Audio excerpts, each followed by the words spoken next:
Bem-vindos ao canal Bíblia em um Ano. Aqui ajudamos você na leitura da Bíblia. Curta o vídeo, inscreva-se e compartilhe. Acompanhe também pelo Spotify e YouTube Music para ouvir a Bíblia onde estiver. Os links estão no primeiro comentário fixado. Vamos juntos completar a leitura da Bíblia em um ano. Antigo Testamento. Jó, capítulo 14. O homem nascido de mulher vive pouco tempo e passa por muitos problemas. Brota como a flor e murcha. Vai-se como a sombra passageira. Não dura muito. Fixas o olhar em um homem desses e o trarás à tua presença para julgamento? Quem pode extrair algo puro da impureza? Ninguém. Os dias do homem estão determinados. O número dos meses dele estão no teu controle e estabeleceste limites que ele não pode ultrapassar. Por isso, desvia dele o teu olhar e deixa-o até que ele cumpra o seu tempo como trabalhador contratado.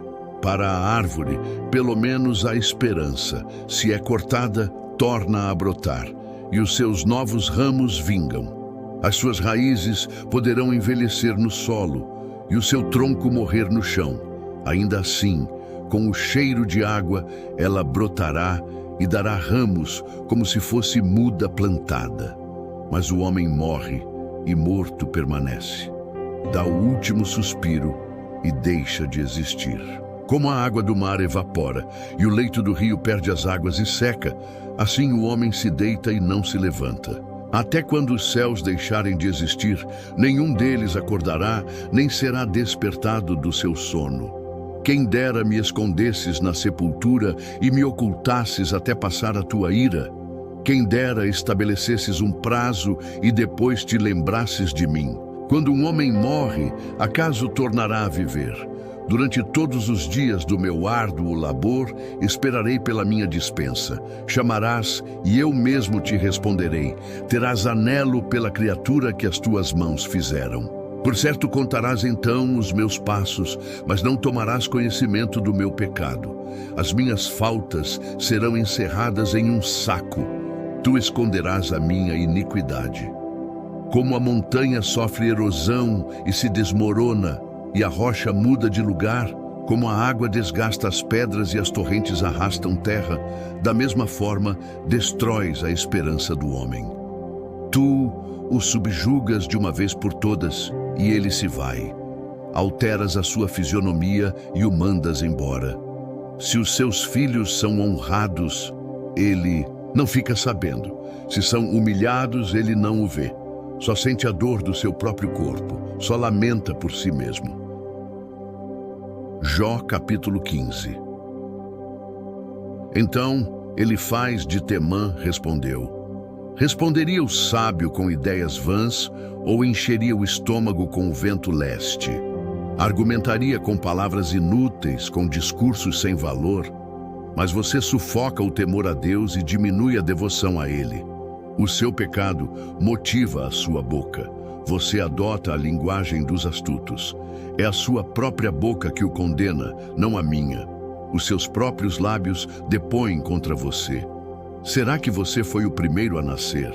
Acaso foi gerado antes das colinas? Você costuma ouvir o conselho secreto de Deus? Só a você pertence a sabedoria. O que você sabe que nós não saibamos? Que compreensão tem você que também não tenhamos? Temos do nosso lado homens de cabelos brancos, muito mais velhos que o seu pai. Não bastam para você as consolações divinas e as nossas palavras amáveis? Por que você se deixa levar pelo coração? E por que esse brilho nos seus olhos? Pois contra Deus é que você dirige a sua ira e despeja da sua boca essas palavras. Como o homem pode ser puro? Como pode ser justo quem nasce de mulher? Pois se nem nos seus santos Deus confia, e se nem os céus são puros aos seus olhos, quanto mais o homem que é impuro e corrupto e que bebe iniquidade como água. Escute-me, e eu explicarei a você. Vou relatar-lhe o que vi, o que os sábios declaram sem esconder o que receberam dos seus pais, a quem foi dada a terra, e a mais ninguém. Nenhum estrangeiro passou entre eles. O ímpio sofre tormentos a vida toda. como também o homem cruel, nos poucos anos que lhe são reservados. Só ouve ruídos aterrorizantes. Quando se sente em paz, ladrões o atacam. Não tem esperança de escapar das trevas. Sente-se destinado a morrer à espada. Fica perambulando.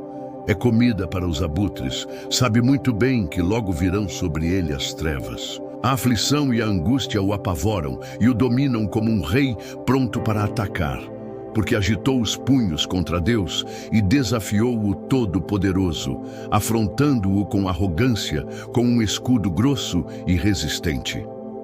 Apesar de ter o rosto coberto de gordura e a cintura estufada de carne, habitará em cidades prestes a arruinar-se, em casas inabitáveis, caindo aos pedaços. Nunca mais será rico. A sua riqueza não durará e os seus bens não se propagarão pela terra. Não poderá escapar das trevas. O fogo chamuscará os seus renovos e o sopro da boca de Deus o arrebatará. Que ele não se iluda em confiar no que não tem valor, pois nada receberá como compensação. Terá completa paga antes do tempo e os seus ramos não florescerão. Será como a vinha despojada das suas uvas verdes, como a oliveira que perdeu a sua floração, pois o companheirismo dos ímpios nada lhe trará, e o fogo devorará as tendas dos que gostam de subornar. Eles concebem maldade e dão à luz a iniquidade, o seu ventre gera engano. Jó capítulo 16. Então Jó respondeu: já ouvi muitas palavras como essas. Pobres consoladores são vocês todos. Essas palavras vãs nunca terminarão? E você, o que o leva a continuar discutindo? Bem que eu poderia falar como vocês. Se estivessem no meu lugar, eu poderia condená-los com belos discursos e menear a cabeça contra vocês. Com a minha boca, porém, procuraria encorajá-los. A consolação dos meus lábios daria alívio para vocês. Contudo, se falo, a minha dor não é aliviada. Se me calo, acaso ela desaparecerá? Sem dúvida, ó Deus, tu me esgotaste as forças. Deste fim a toda a minha família. Tu me debilitaste. O que é uma testemunha disso? A minha magreza se levanta e depõe contra mim. Na sua ira, Deus me atacou e me dilacerou. Rangeu os dentes contra mim. O meu inimigo fitou-me com um olhar ferino. Os homens abriram a boca contra mim, esmurraram o meu rosto com zombaria e se uniram contra mim. Deus entregou-me aos ímpios e atirou-me nas garras dos maus. Eu estava tranquilo, mas ele me arrebentou. Agarrou-me pelo pescoço e esmagou-me. Fez de mim o seu alvo. Os seus flecheiros me cercam. Ele traspassou sem dó os meus rins e derramou na terra a minha bilis. Ele me ataca com golpe após golpe, pisoteia-me como um guerreiro. Costurei pano de saco sobre a minha pele e enterrei a minha testa no pó. O meu rosto está rubro de tanto eu chorar, e densas trevas circundam os meus olhos, apesar de não haver violência nas minhas mãos e de ser pura a minha oração. Ó terra, não cubra o meu sangue, não haja lugar de repouso para o meu clamor. Saibam que agora mesmo a minha testemunha está nos céus.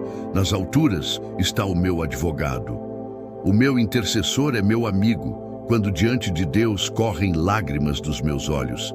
Ele defende a causa do homem diante de Deus, como quem defende a causa de um amigo. Pois dentro de apenas alguns anos eu farei a viagem que não tem volta. Novo Testamento. Atos capítulo 9, versículos 22 ao 43. Todavia, Saulo se fortalecia cada vez mais e confundia os judeus que viviam em Damasco, demonstrando que Jesus é o Cristo. Passados muitos dias, os judeus decidiram de comum acordo matá-lo, mas Saulo ficou sabendo do plano deles. Dia e noite, eles vigiavam as portas da cidade a fim de matá-lo. Contudo, os seus discípulos o levaram de noite e o fizeram descer em um cesto por uma abertura no muro. Quando chegou a Jerusalém, tentou juntar-se aos discípulos, mas todos tinham medo dele, porque não acreditavam que fosse realmente um discípulo. Então, Barnabé o levou aos apóstolos e lhes contou como, no caminho, Saulo vira o Senhor, e que lhe falara, e como em Damasco ele havia pregado corajosamente em nome de Jesus. Assim, Saulo ficou com eles e andava com liberdade em Jerusalém, pregando corajosamente em nome do Senhor. Falava e discutia com os judeus de fala grega, mas estes tentavam matá-lo. Sabendo disso, os irmãos o levaram a Cesareia e dali o enviaram para Tarso. A igreja passava por um período de paz em toda a Judeia, Galileia e Samaria. Ela se edificava e, encorajada pelo Espírito Santo, crescia em número, vivendo no temor do Senhor. Viajando por toda parte, Pedro foi visitar os santos que viviam em Lida. Ali encontrou um paralítico chamado Enéas, que estava acamado fazia 8 anos. Pedro lhe disse: Enéas, Jesus Cristo vai curar você. Levante-se e enrole a sua cama.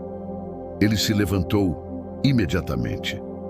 Todos os que viviam em Lida e Sarona o viram e se converteram ao Senhor. Havia em Jope uma discípula chamada Tabita, cujo nome em grego é Dorcas. Esta se dedicava a praticar boas obras e a dar esmolas. Naqueles dias, ela ficou doente e morreu. O seu corpo foi lavado e colocado em um quarto do andar superior. Como Lida ficava perto de Jope, os discípulos, ao ouvirem falar que Pedro estava ali, enviaram-lhe 2 homens que lhe rogassem: não se demore em vir até nós. Pedro foi com eles, e quando chegou, foi levado para o quarto do andar superior. Todas as viúvas o rodearam, chorando e mostrando-lhe os vestidos e outras roupas que Dorcas tinha feito quando ainda estava com elas.